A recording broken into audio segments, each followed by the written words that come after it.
Hi guys, so today's video is going to be a vlog. लेकिन vlog शुरू करने से पहले ना मुझे तुम्हारे साथ थोड़ी बहुत गॉसिप करनी है, बिकॉज़ मैंने ना कल ही वो वीडियो अपलोड की थी जिसमें मैंने बताया था कि मैं मूव कर गई हूँ एंड ऑल दैट। एंड आप लोगों ने मुझे बहुत ज़्यादा प्यार दिया, बहुत ज़्यादा सपोर्ट दिया। I was really scared, trust me. मैं इंस्टाग्राम पे भी यही बोल रही थी कि मुझे नहीं पता मुझे सपोर्ट मिलेगा भी नहीं, कोई मुझे समझेगा भी या नहीं। लेकिन आप में से सब ने मुझे समझा, एक्चुअली सब मुझे समझ रहे थे and there was not even one negative comment. Touch wood, जय माता दी। I am so happy about that and I am so appreciative of all your support. And आप लोग ना बहुत सारी एडवाइसेस मुझे कमेंट सेक्शन में दे रहे थे and I was reading all that and मुझे ऐसा लग रहा था हाँ ये भी सही है, हाँ ये भी सही है। तो I was taking everything like super seriously. अब आप में से ना काफ़ी लोग मुझे बोल रहे थे कि तुम्हें ना ऐसे लोगों का सपोर्ट नहीं करना चाहिए। मतलब आप मुझे बोल रहे थे कि मुझे मेरे पापा, मेरी दादी, इन लोगों को सपोर्ट नहीं करना चाहिए financially because they don't deserve it, and that is kind of true. तो हुआ क्या, कल ऐसा हुआ था, कल रात को ही, कि मेरी दादी और पापा से बात हुई थी and I was telling them कि हमारे पास ना फ्रिज नहीं है, तो हम इतने दिनों से बिना फ्रिज के ही सर्वाइव कर रहे हैं and that is getting very tough. मतलब इस मौसम में, गर्मी के इस ज़माने में बिना फ्रिज के रहना इज़ सो टफ। लेकिन हम इतने दिन से सर्वाइव कर रहे हैं समहाउ, बट अब नहीं हो पा रहा है, अब नहीं हो पा रहा है। सारा खाना सड़ जा रहा है, बहुत ज़्यादा परेशानी हो रही है। तो जब मैंने ये चीज़ मेरे पापा और दादी को बताई तो मेरी दादी बोली कि हम लोग एक काम करते हैं कि हम लोग स्पॉन्सर करते हैं, हम लोग तुम्हें एक छोटा सा फ्रिज दिलवा देते हैं।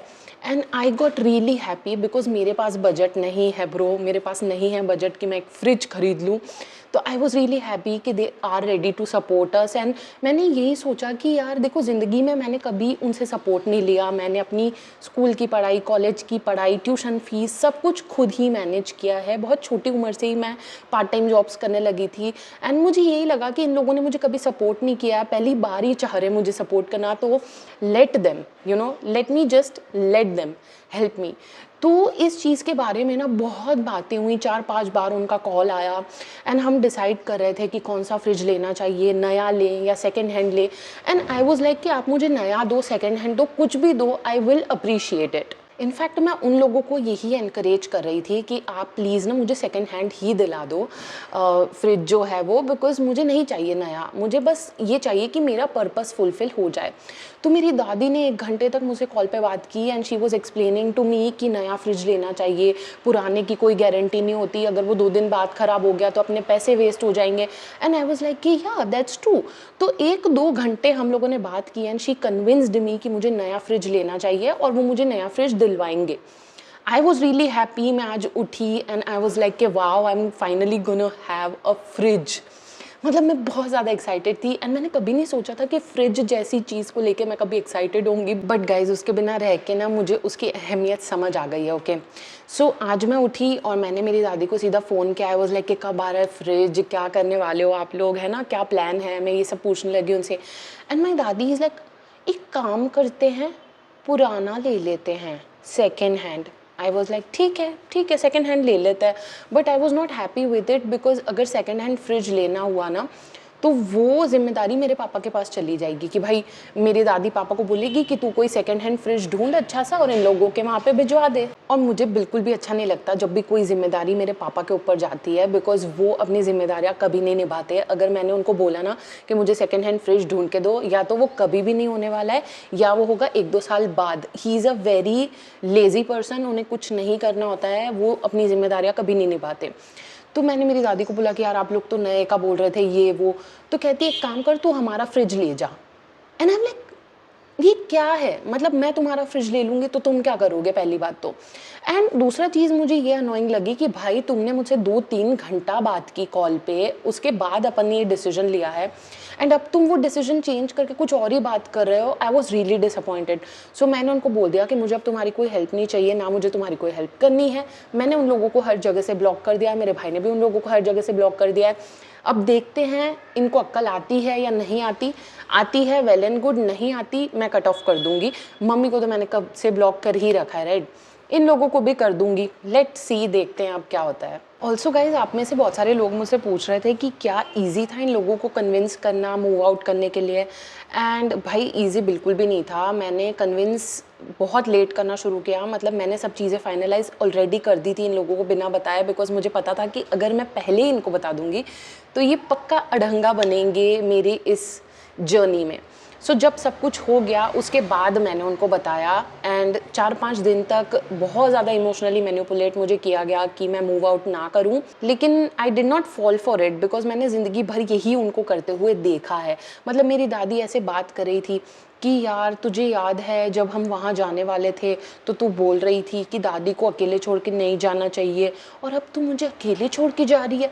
मतलब इस तरीके का एकदम एकता कपूर लेवल ब्लैकमेल मुझे किया जा रहा था, and I was full of guilt, क्योंकि हमें एल्डेस्ट डॉटर सिंड्रोम है ना, तो यही मेरे साथ हो रहा था। I was full of guilt, and मैंने ना मार्च में ही पैसे दे दिए थे रेंट के, लेकिन मैं अप्रैल में शिफ्ट हुई। Imagine, because of that guilt, मतलब इतने दिन का जो मेरा रेंट मैंने भरा था ना मार्च एंड का, वो सारा वेस्ट हुआ, बिकॉज मैं शिफ्ट तो अप्रैल में हुई, 4 अप्रैल को मैं शिफ्ट हुई, तो मेरे 10-11 दिन के पैसे तो वेस्ट ही हो गए। तो इन लोगों की वजह से ये सब हुआ, एंड ये लोग ना गाइज इतने अंधविश्वासी हैं, और अंधविश्वास क्या करता है ना, इंसान को अकाउंटेबिलिटी नहीं लेने देता है, and that's what is happening with my दादी एंड माय डैड। मतलब वो लोग ना फ़ोन कर कर के रो रहे हैं मेरे पास, और मुझे कह रहे हैं कि यार किसी ने कुछ कर दिया हमारी फैमिली पे, इसीलिए हम सब अलग हो गए, ये वो। एंड हम लाइक, क्या कर दिया किसी ने? भाई सालो, तुम पागल हो, तुम पागल हो, इसलिए तुम्हें छोड़ के हमें भागना पड़ रहा है, लिटरली हमें एस्केप करना पड़ रहा है, बिकॉज तुम हमारी मेंटल हेल्थ के लिए बहुत ज़्यादा हानिकारक हो, और अभी भी अकाउंटेबिलिटी लेने की बजाय तुम किसी और ही चीज़ पे उसका दोष मढ़ रहे हो। And guys, let me tell you, before moving out मैंने उन लोगों को सब कुछ समझाया था कि हम क्यों मूव आउट कर रहे हैं, we have to move out for our mental health, this and that, सब कुछ मैंने उन लोगों को समझाया था, ठीक है। लेकिन इन लोगों को कुछ नहीं समझना होता, दे आर अनपढ़ and they lack emotional maturity even at this age. और काफ़ी लोग मुझे बोल रहे थे कि ऐसा नहीं होता, कहीं अनपढ़ लोग भी अच्छे होते हैं। ऑफ कोर्स यार, अनपढ़ लोग भी अच्छे होते हैं, ऐसे कोई हम स्टीरियोटाइप तो कर नहीं सकते लोगों को, बट मैं अपने पर्सपेक्टिव से बता रही थी कि जो पढ़े लिखे नहीं होते ना, दे आर वेरी स्टबर्न, उनमें ज्ञान नहीं होता है, और वो कुछ भी चीज़ समझने की कोशिश नहीं करते, उनमें कॉम्प्रिहेंशन पावर नहीं होती। ऑल्सो गाइज, बहुत सारे लोग मुझे बोल रहे थे कि आपने अपने पापा को बहुत ज़्यादा विजिट मत करने दो, and that is really true. देखो, मेरी दादी और मेरी मम्मी को तो मैंने मेरा एड्रेस ही नहीं बताया है, सिर्फ मेरे पापा को पता है, बिकॉज किसी एक को तो पता होना चाहिए ना, इसीलिए मैंने बता दिया। एंड आप सही थे, मुझे नहीं विजिट करने देना चाहिए मेरे पापा को उतना, because that defeats the purpose of me moving out. Also being around him triggers me and my brother, because वो ऐसी ही बातें करेंगे, गाली गलौज करेंगे, ऊंची आवाज़ में बात करेंगे। यहाँ पे मेरी इज्जत है इस एरिया में, और वो पक्का अगर आते रहे तो मैं वो इज्जत गवा दूंगी, क्योंकि वो ऐसा कुछ कर ही देंगे। उनका अपने इमोशंस पे बिल्कुल भी कंट्रोल नहीं है, और उनकी जो हाइजीन हैबिट्स हैं, I don't like them. I am always stressed around him, because वो हरकतें ऐसी करते हैं। मैंने आपको बताया था ना कि उन्होंने मेरे घर के आंगन में तम्बाकू थूक दी थी, मतलब 2-3 बार थूक दी, वो दाग अभी तक नहीं गए, मे बी मैं आपको बताऊंगी बाद में। ऑल्सो जब वो आए थे अभी रिसेंटली, उन्होंने पता है क्या किया था, पूरी सीट पे ही पीड all over the seat. Okay, उनको इतना भी मैनर्स नहीं है कि कैसे पी किया जाता है। एंड मैं गई अपने बाथरूम में नींद में, बिकॉज मैं रात को उठी थी वॉशरूम जाने के लिए, और मैं वो पी पे बैठ गई हूँ, और अभी रात के 3 बजे हैं, 3 माइंड यू, और 3 बजे मुझे इतना डिस्गस्टिंग लगा है, मैं नहाई हूँ 3 बजे रात के। आप इमेजिन करो, being around him is so stressful, और मेरे सारे घर वाले ऐसे हैं, उनको देख के, उनकी बातें सुन के I get so triggered, I get so stressed. छोड़ो ये सबको, मिट्टी पाओ, भाड़ में गए। आप लोग में से काफ़ी सारे लोग मुझे बोल रहे थे कि दीदी हमें हाउस टूर चाहिए, and I am definitely going to give you a house tour, but मुझे ये घर को ना थोड़ा क्लीन करना है, and it cannot be basic clean, it has to be अकीरा क्लीन। तो मुझे ना बहुत अच्छे से डीपली इस घर को क्लीन करना है, तभी मैं इस घर को अपना घर मान पाऊँगी, क्योंकि तुम्हें पता है मुझे OCD है, and I am a really big hygiene freak. तो पूरा जब साफ़ सफाई हो जाएगी, सेटिंग हो जाएगी सारी अच्छे से, तब मैं आपको पक्का हाउस टूर दूंगी। अब मैं आपको बताती हूँ सारी इंटरेस्टिंग बातें, यानी कि क्या क्या स्ट्रगल्स मैं फेस कर रही हूँ while living alone. So let's go, मैं आपको मेरे किचन में ले जाती हूँ, एंड आपको बताती हूँ कि मैं किन किन परेशानियों का सामना कर रही हूँ। और गाइज़ मैंने ना सोचा था कि मैं दिन में फ़िल्म करूँगी जब बहुत अच्छी रोशनी आ रही होगी घर में, लेकिन मैं वो नहीं कर पाई क्योंकि मुझे 100 काम करने थे। आज मुझे बहुत सारे कपड़े धोने थे, मुझे अच्छे से नहाना था, बाल वाल धोने थे, मैंने किचन थोड़ा क्लीन किया, बर्तन वर्तन धोए। ये सब करते करते मुझे बहुत ज़्यादा लेट हो गया था गाइज़, दैट्स वाई मैं नहीं कर पाई। अब मैं ना किचन की लाइट जलाती हूँ और आपको सारी चीज़ें बताती हूँ। सो गाइज़ मैं अच्छे से आपको थोड़ा सा किचन बता देती हूँ बिकॉज़ इतना भी गंदा नहीं कर रखा मैंने किचन। सो ये देखो, ये मेरा मटका है जिस पे मैंने ना ये कपड़ा लगा रखा है गीला करके, ताकि जो पानी है वो मटके का ठंडा रहे। अब मैं आपको बताती हूँ कि बिना फ्रिज के रहने पे मेरी क्या हालत हो रही है। देखो भाई, मेरा ये ना सब सड़ गया है, मिर्ची विर्ची सूख गई है। ये जो आम है देखो, ये आम, मेरा कड़ी पत्ता, नींबू सब कुछ सड़ चुका है, सिर्फ प्याज और आलू ठीक रह रहे हैं। और ये देखो, मैंने ना पोहा बनाया था सुबह ब्रेकफास्ट में, तो मैंने ना चॉपर में रख रखा है ये, बिकॉज ये एयर टाइट है चॉपर, ठीक है। और मैंने पानी में रख रखा है पोहा क्योंकि फ्रिज मेरे पास है नहीं और मैं नहीं चाहती कि मेरा पोहा ख़राब हो जाए। और मैंने इसको इसमें इसीलिए रखा है बिकॉज ये एयर टाइट है और इसमें चींटियाँ नहीं घुसती, बिकॉज़ यहाँ पे चींटियों का बहुत ज़्यादा आतंक है। और मेरे पास फ्रिज भी नहीं है चीज़ें रखने के लिए, तो मेरा सारा खाना ख़राब हो जा रहा है, या तो सड़ के ख़राब हो जाता है या चींटियाँ खा जाती है। मतलब लिटरली यहाँ पे आने के बाद हमको अच्छे से खाना ही नसीब नहीं हुआ है। सो ये मेरी तेल की बॉटल है, वेरी फ़नी, मैंने पेप्सी की बॉटल में डाला हुआ है बिकॉज़ मेरे पास और कोई अच्छी बॉटल थी नहीं। Then here is my induction. मेरे पास गैस सिलेंडर कुछ भी नहीं है, बस इस छोटे से इंडक्शन पे ही मैं खाना बना रही हूँ and it is very difficult, but जैसे तैसे मैं मैनेज कर रही हूँ। और मैं कल शाम को जाके प्रॉम्प्टली लक्ष्मण रेखा लेके आई हूँ बिकॉज चींटियों को अब मैं ज़िंदा नहीं रहने दूँगी, बहुत हो गया।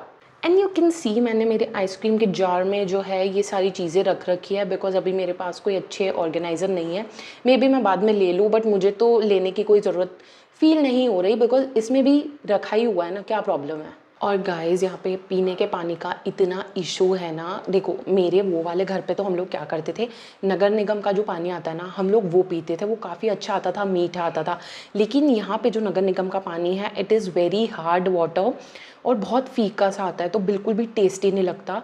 तो मुझे अभी तक समझ नहीं आई यहाँ की पानी की सिचुएशन कि मैं क्या करने वाली हूँ पानी का। एंड अभी फ़िलहाल के लिए तो मैंने ये वाले बिस्लरी के बॉटल्स मंगवा रखे हैं और देखो ऊपर भी 2 पड़े हुए हैं, तो अभी तक मैंने 4 से 5 मंगवा लिए हैं।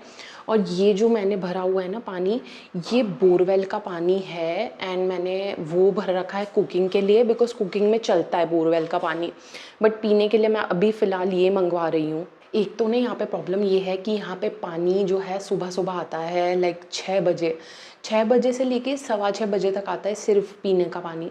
उस 15 मिनट के विंडो में आपको उठना है, पानी भरना है, अदरवाइज़ पानी चला जाएगा, इमेजिन। तो मैं बहुत ज़्यादा टेंशन में हूँ, मेरा भाई भी, कि हम कैसे सर्वाइव करेंगे ऐसे, बिकॉज़ वो बिस्लरी का जो पानी है वो बहुत महंगा आता है और वो मैं बार बार नहीं ख़रीद सकती।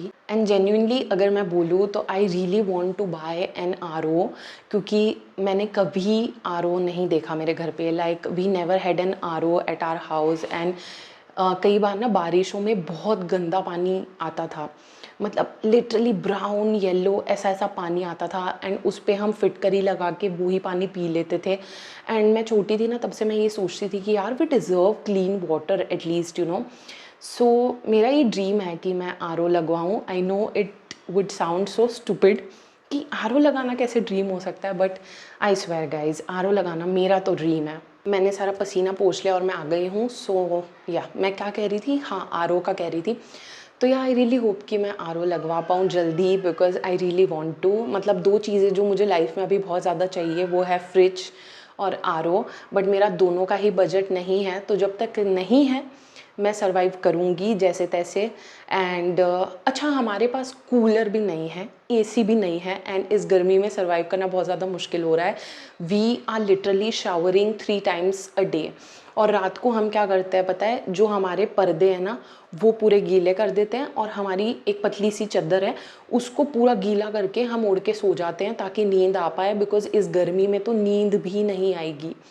तो ऐसे देसी जुगाड़ कर करके हम सर्वाइव कर रहे हैं। बाय द वे गाइज, जब मैंने कल वीडियो डाली थी ना, most of you were supportive, but कुछ एक लोगों के ऐसे कमेंट्स आए थे कि हम सेम सिचुएशन से गो थ्रू कर रहे हैं, आप तो निकल गए इस सिचुएशन से, हम क्या करें। और कोई ऐसे कह रहा था कि आपके पास तो आपका भाई है, हमारे पास तो कोई भी नहीं है। And I kind of felt bad for them, but मुझे ये भी बुरा लगा कि अगर कोई आपके जैसी सिचुएशन में था और वो उस सिचुएशन से निकल चुका है, तो इंस्टेड ऑफ बीइंग एनवियस और jealous, you should be really inspired.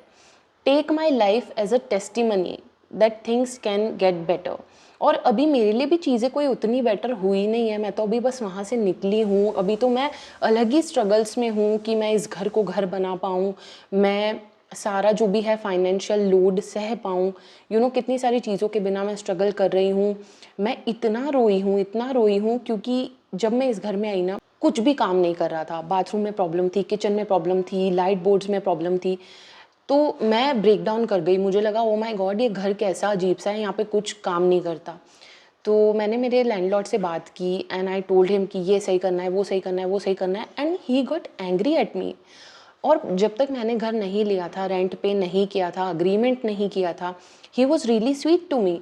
पर जैसे ही मैंने उसको बोला कि ये ठीक करना है, वो ठीक करना है, he got really angry at me and he was like कि आपसे पहले भी लोग रहते ही थे ना, आप क्यों इतनी शिकायत कर रहे हो, हर चीज़ में आप बोल देते हो ये ठीक करवाओ, वो ठीक करवाओ, ऐसे थोड़ी होता है, अगर आपको नहीं जम रहा ना तो आप निकलो।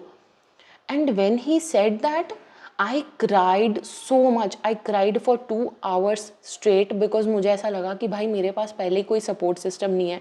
Still I'm trying to do something and this is how you talk to me. I got really upset उस टाइम पे एंड मुझे ऐसे लगा कि मैं जा रही हूँ भाई, ये घर छोड़ के, मुझे नहीं यहाँ पे रहना. तो मैं एकदम जल्दी से गिव अप कर रही थी. But then I talked to my broker who got me this house and I told him that ये ऐसे बात कर रहे हैं लैंडलॉर्ड एंड ऐसे कैसे चलेगा, मतलब आप रेंट तो बिल्कुल भी कम कर नहीं रहे हो, तो मैं क्यों एडजस्ट करूँ. और ये सारी जो भी प्रॉब्लम्स थी ना मेरे घर में, वो सारी फंक्शनल प्रॉब्लम्स थी. मतलब आप एडजस्ट नहीं कर सकते. अगर आपका बाथरूम ख़राब है, आप कैसे एडजस्ट करोगे. अगर आप फ्लश ही नहीं कर पा रहे हो, आप कैसे एडजस्ट करोगे. आपके लाइट बोर्ड्स ही नहीं चल रहे, आप कैसे एडजस्ट करोगे. ये कोई एडजस्ट करने वाली चीज़ें नहीं हैं. और यार मैं चलो एडजस्ट कर लूँ, आप एडजस्ट करोगे क्या रेंट में. तो मैंने मेरे ब्रोकर को ये सारी चीज़ें बोली कि he is talking like that and उन्होंने फिर उनको समझाया कि अंकल ऐसे मत बोलो आप. मतलब मैंने तो रोते रोते ही फ़ोन किया था अपने ब्रोकर को.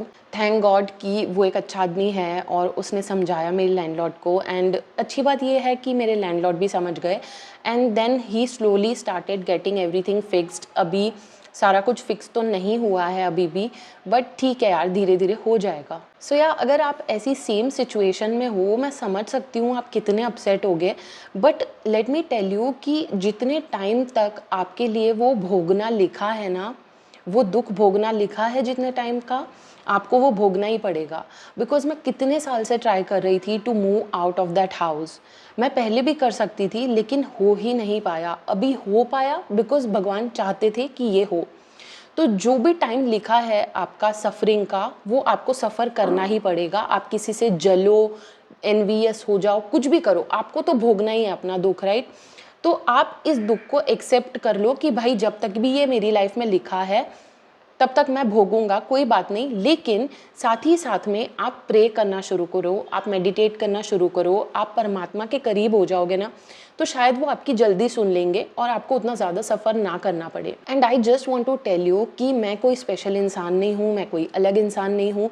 मैंने बहुत स्ट्रगल्स देखी है लाइफ में and if me I can do it, you can do it 10 times better. Trust me, आप कर सकते हो. But learn to be happy for others, तभी आपके साथ अच्छा होगा. और गाइज, बहुत सारे लोग बोल रहे थे कि हम आपको तो सपोर्ट करते ही हैं, हमें बुरा लग रहा है आपके ब्रदर के लिए भी कि उसे इन सब चीज़ों से गो थ्रू करना पड़ा. And trust me, I feel the same. वो छोटा है मुझसे and he did not have to go through all that. मुझे बहुत ज़्यादा बुरा लगा कि उसके साथ ये सब चीज़ें हुई. मतलब मेरे साथ कुछ भी बुरा होता है ना, मैं फिर भी झेल लेती हूँ, बट उसके साथ होता है तो मुझे बहुत ज़्यादा बुरा लगता है. But I am really glad कि मैं निकाल पाई उसको उस एनवायरनमेंट से. मुझे तो ये बोलना भी बहुत गलत लगता है कि मैंने निकाला उसे. मुझे ऐसा लगता है भगवान ने निकाला हम दोनों को. सो आई एम रियली ग्लैड कि उन्होंने हमारा साथ दिया. ऑल्सो काफ़ी सारे लोग मुझे ये बोल रहे थे कि आप ना उस घर में पूजा या हवन या ऐसा कुछ करवाओ. तो गाइस जो मेरे लैंडलॉर्ड है ना वो ब्राह्मण है, और जो उनके जमाई है ना वो कथावाचक हैं, मतलब काफ़ी बड़े ब्राह्मण हैं, कथावाचक भी हैं, एंड उन्होंने यहाँ पे हवन ऑलरेडी किया है। एंड मैंने आपको बोला था कि मुझे एनर्जीज फील होती हैं। सो जब मैं इस घर में आई थी मुझे बहुत अच्छी लाइट प्यारी एनर्जी फील हुई।